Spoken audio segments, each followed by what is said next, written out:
From KUNC and the NPR network, this is In the NOCO, a daily slice of Northern Colorado news and happenings. It's Friday, February 2nd. I'm Erin O'Toole.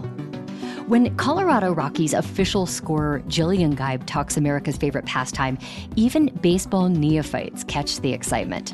The game is pretty central to her life. I have watched thousands and thousands of baseball games in my lifetime, so that in itself was training. I feel like I'm just watching games and seeing all sorts of situations that could occur, because I still feel like every single time I watch a game, I learn something new. Many of those thousands of games she's watched have included Todd Helton. The first baseman spent 17 seasons with the Rockies and was recently elected to the National Baseball Hall of Fame. I sat down with Geib to talk about Helton's storied career and her own. She is the first woman to score for the Rockies and among only a handful of women to have this role in the league overall. I am just a huge baseball fan since the very beginning. Kind of was born playing baseball because I have an older sister. So she, really got me into it from the start. But basically, because of my love for baseball, I went into school wanting to be a journalism major, focusing on baseball. My background is in sports journalism. And when I graduated from college, I got a job with Major League Baseball, kind of the dream, in their data operations department. And basically what that means is we were responsible for collecting all the data from a baseball game and sort of disseminating the data to various places. So that was my first job out of college. It was a part-time job, but I worked Rockies games right off the bat. And that was basically what I did for about 10 years. And then a few years ago, I got the opportunity. Basically, my coworkers said, you know what, Jillian, you've done all the positions that we staff in our department in data operations, and we want to give you the opportunity to become an official scorer, which was kind of like the big dream. So they wanted me to become an official scorer. I went through the training to do that and had my first game. And it was a momentous occasion because I was the only female official scorer at the time and the fourth in history. And that's kind of how I got here. And how does it feel to be the only woman currently serving as an official scorer in the MLB? It feels amazing. It feels like a dream come true, but it also sort of feels shocking to, in a way.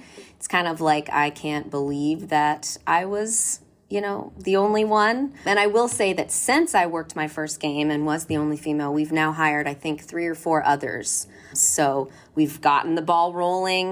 There's more females that are involved in it. So yeah, it was both amazing, but also a little bit just surprising that there weren't more females involved at the time. But it's good that it's expanding and we're getting more opportunities for women. Well, I want to switch gears and talk about Todd Helton.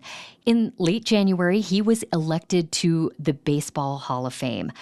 For those of us who don't know him, could you give us a brief overview of his time with the Rockies? Absolutely, yeah. So Todd Helton is just kind of an icon in my eyes, just as someone growing up a baseball fan, because he played his entire career with the Rockies, which is, honestly not that common for baseball players to stick around for their entire career. And he played, I think it was 17 seasons with the Rockies. So wow, that's a while. Yeah, it's a long time. It's kind of hard to imagine, honestly. It's a little bit unheard of.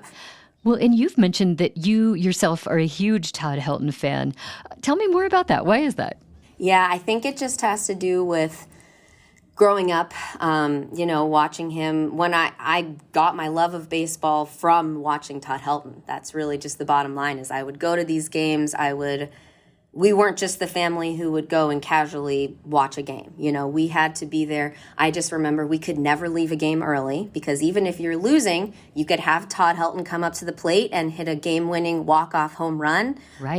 And you cannot miss a moment like that. Nope. And there were many for Todd Helton. He was in that role lots of times. So it's just, I think that's really what I remember, is he was often the hero of the games, and he was a hero of mine. Okay, but I mean, as a scorer with Major League Baseball, are you allowed to have favorites, or do you have to kind of say, I want every player to do well? That is a great question. And It's true. We're not supposed to have favorites. We're not, I'm not really supposed to pledge my allegiance to any one team. But I think that since I never actually scored a game of Todd Helton's, I didn't get the chance because I was a little bit later after he retired. I think I'm allowed to say that he's my favorite player. Do you have a favorite moment of seeing Todd Helton play? I was thinking about my memories of Todd Helton, and I guess one just sort of stood out that I kind of wanted to share because, I don't know, it stood out to me. So there was this one game I remember specifically being at. It was in 2010, I believe, and we were playing the Cubs, and this was when Carlos Gonzalez was also on our team. I hope someone who might have a chance to also become a Hall of Famer like Todd Helton. But it was a really special moment because Cargo, that was his nickname at the time, Cargo hit a home run to win the game. And it actually was to finish the cycle. So a cycle meaning a player hits a single, double, triple, and home run all in one game. So you can imagine this moment was an incredible moment. And I was sitting in the stands and I had a sign that I was waving at the end of the game. And I remember making it onto the broadcast, and it was like this huge thing. So on one side of my sign, it said, "Go Rockies," which was obviously the part of the sign that I used in that moment. But on the other side of the sign, it said, "Be hot, Toddy," because that was just what I always had that sign at the games because I was ready to cheer on Todd Helton at any moment with that "Be hot, Toddy" sign. So even though that didn't get on TV, the sign itself did, and I was prepared for any moment that Todd Helton could shine. This almost sounds like the baseball equivalent of an EGOT. Exactly. The cycle, yes. you know? Yes, exactly. Big moment. Huge. It doesn't happen that often. And you were there. I was there. Well, Jillian, we know it's an incredible honor for a player to get into the Baseball Hall of Fame. Could you speak to how important this moment is to our hometown team and to longtime fans of the Rockies?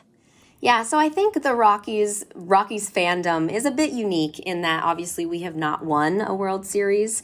So fans of the Rockies, I say they're more than just the bandwagon fan. They are the loyal, faithful fans who have their team that they've grown up with, and they're not going to flip-flop around, based on if a team is winning, because obviously the Rockies have not always been historically good. We were in the World Series. We did make it there, but then unfortunately got swept by the Red Sox. So we have had our moments. But I think that is just why it makes this moment so much more special, is because we don't have a lot of representation for our team in the Hall of Fame. We do have Larry Walker, but not the same, not kind of the same figure as Todd Helton was, just because Todd Helton was a career Rocky. And so that's just really, really meaningful for us. And it's a first, really. Well, I really appreciate your perspective on this, both as a scorer and also as a fan of the game. Jillian Geib, this has been great to talk to you. Thank you so much. Absolutely. Anytime I get to talk about baseball is great in my book. So I appreciate your time, and I'm so glad to be here. That's it for us today here on In the NOCO. We'll be back with you next week with more of what's happening in Northern Colorado. Our theme music was composed by Colorado artist Robbie Reverb. Robin Vincent is our executive producer. I'm your host, Erin O'Toole. Have a great weekend.